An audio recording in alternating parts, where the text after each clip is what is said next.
Selamat pagi, salam sejahtera untuk kita semua. Perkenalkan, nama saya Elvinsi dari Prodi PG Poultry Glorapus semester 3 dengan NIM 18620500142. Saat ini kami ditugaskan untuk melakukan video pembelajaran menggunakan media Canva untuk penuntasan UTS Kecerdasan Majemuk semester 3 dengan dosen pengampu Ibu Weni Rahayu SSMPD.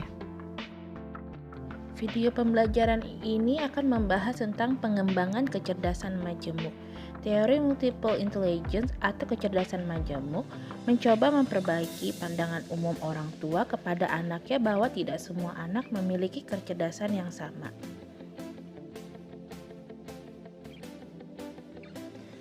Multiple intelligence adalah istilah atau teori dalam kajian tentang ilmu kecerdasan yang memiliki arti kecerdasan ganda atau kecerdasan majemuk.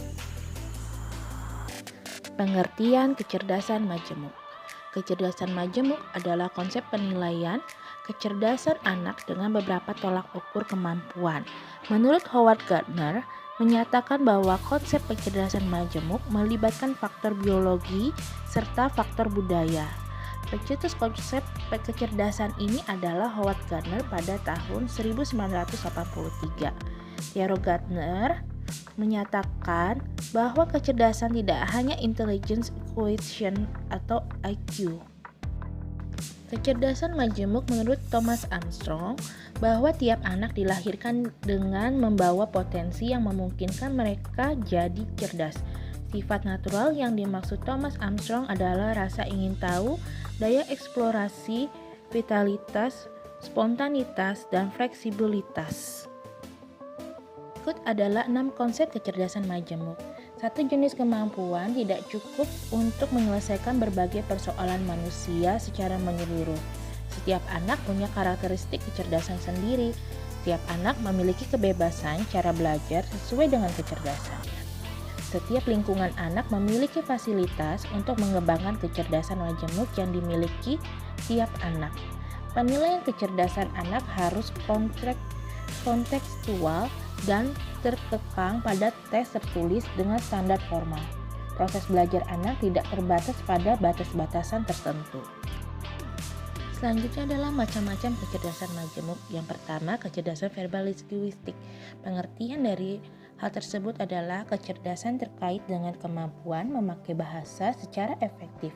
Cara stimulasinya mengajak berbicara, bermain huruf, bermain peran, mendengarkan lagu, dan ditandai oleh kecerdasan berbicara, bercerita, mengingat, mendapatkan informasi, dan kemampuan membaca, kepekaan terhadap bahasa dan kata-kata.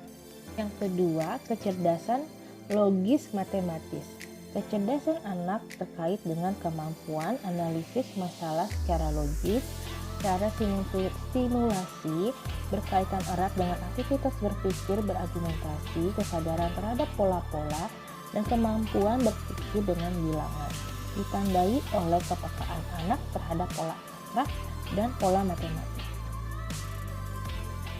Yang ketiga, spasial visual adalah kecerdasan imajinasi dan berbagai pola bentuk. Cara stimulasinya mengajak membangun konstruksi balok mainan, menonton film, menggambar, dan sejenisnya. Ditandai oleh melakukan transformasi persepsi ruang secara visual ke dalam pikirannya, kepekaan terhadap kondisi dan situasi ruang dan spasial tertentu. Keempat, kecerdasan kinestik jasmani. Kemampuan kontrol dan koordinasi anggota tubuh dengan cara stimulasi, tari, kelompok olahraga, menjalani berbagai aktivitas yang menguras fisik. Ditandai oleh secara alami, punya keterampilan fisik tubuh atletis dan kemampuan memaksimalkan anggota tubuh untuk mengekspresikan gagasan dan perasaannya. Cirinya, menjalankan berbagai aktivitas fisik yang berorientasi mengelola tubuh. Keempat adalah kecerdasan musikal, kemampuan berpikir atau mencerna musik, menyimak pola-pola nada, mengenalinya, dan memanipulasinya. Cara stimulasinya bermain alat musik, bernyanyi, mampu mengikuti irama dan tempo nada, peka terhadap suara dan semacamnya.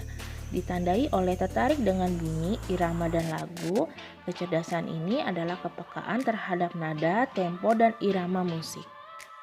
Selanjutnya, kecerdasan intrapersonal adalah kecerdasan anak untuk memahami dirinya sendiri, menyadari keberadaan dirinya, dan berbagai kesadaran terkait introspeksi diri. Cara stimulasinya mendapatkan attention, acceptance, apresiasi, dan affection. Ditandai oleh anak yang bersifat private, seperti mengisi buku harian, bercerita tentang masalah yang menimpa dirinya, atau membicarakan kelemahan dirinya. Ciri-cirinya adalah kepekaan terhadap diri dan kesadaran dirinya. Yang ketujuh adalah kecerdasan interpersonal, kemampuan memahami, berkomunikasi, berhubungan, dan mengetahui perannya dengan orang lain. Stimulasinya yaitu aspek kesempatan bersosialisasi, aspek motivasi anak, aspek orang tua yang memberikan contoh dan teladan, serta aspek jenis topik diskusi di lingkungan sosialnya. Ditandai oleh kecerdasan interpersonal anak usia dini bisa dilihat dari kemampuan berinteraksi, punya banyak teman, peka pada perasaan orang lain dan semacamnya, kepekaan terhadap hubungan diri dengan lingkungan sosialnya. Yang terakhir, kecerdasan naturalis adalah kemampuan anak mengenali dan memahami lingkungan alam. Cara stimulasinya tinggal di wilayah dengan budaya agraris atau budaya maritim. Ditandai oleh tertarik mengoleksi kupu-kupu atau merawat tumbuhan, kepekaan terhadap berbagai bagian di lingkungan alam. Sekian penjelasan dari saya, terima kasih untuk perhatiannya. Semoga penjelasan ini dapat menambah ilmu kita bersama. Saya minta maaf bila ada kekurangan dan kesalahan kata. Sekali lagi terima kasih, sampai jumpa di video pembelajaran berikutnya.